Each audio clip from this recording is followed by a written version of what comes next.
പൊന്നാ കരയല്ലേ കരയല്ലേ, അമ്മ ഇവിടെ ഉണ്ടടാ. വരവാട്ടോ, അമ്മ ഇപ്പൊ വരാട്ടോ. പൊന്നാ കരയല്ലടാ, കരയല്ലേ കരയല്ലേ, അമ്മ ചിപ്പ എടുക്കാട്ടോ. അതെ, കുഞ്ഞു വല്ലാതെ കിതയ്ക്കുന്നുണ്ട് ശ്വാസം എടുക്കുമ്പോ. അത് പിന്നെ എന്റെ മോനല്ലേ, സ്പീഡ് അല്പം കൂടും. 1-2 ദിവസമായിട്ട് നിർത്താതെ കരയുവാ. ഇപ്പൊ ചൂടുകൊണ്ട് ഒരു ഡോക്ടറെ കാണിക്കണമെന്ന് എത്ര തവണയായിട്ട് ഞാൻ നിങ്ങളോട് പറയുവാ. ഇടി തൊട്ടനും പിടിച്ചതിനൊക്കെ ഡോക്ടറെ കാണാൻ പറഞ്ഞ എന്തായിരിക്കും അവസ്ഥ? അച്ഛാ, എന്റെ എക്സാം ഡേറ്റ് എന്നാടി? എനിക്ക് വാക്സിൻ എടുത്ത എന്നാ? കഷ്ടം.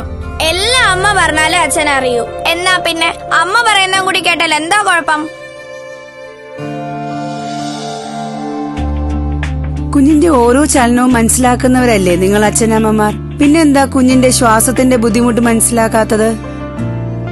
ശ്വാസകോശത്തിൽ ഉണ്ടാകുന്ന അണുബാധ മൂലമാണ് ന്യൂമോണിയ ഉണ്ടാകുന്നത്. ശ്വാസം എടുക്കുമ്പോൾ വേഗത കൂടുക, വാരിയലുകൾ വലിയുക, അതുപോലെ തന്നെ ശക്തമായ പനി, ചുമ, ജലദോഷം ഇവയെല്ലാം ന്യൂമോണിയയുടെ ലക്ഷണങ്ങളാണ്. അതിവേഗം തിരിച്ചറിഞ്ഞ് അടുത്തുള്ള ആരോഗ്യ കേന്ദ്രത്തിൽ എത്തിച്ചാൽ നമുക്ക് ന്യൂമോണിയയെ തടയാൻ കഴിയും.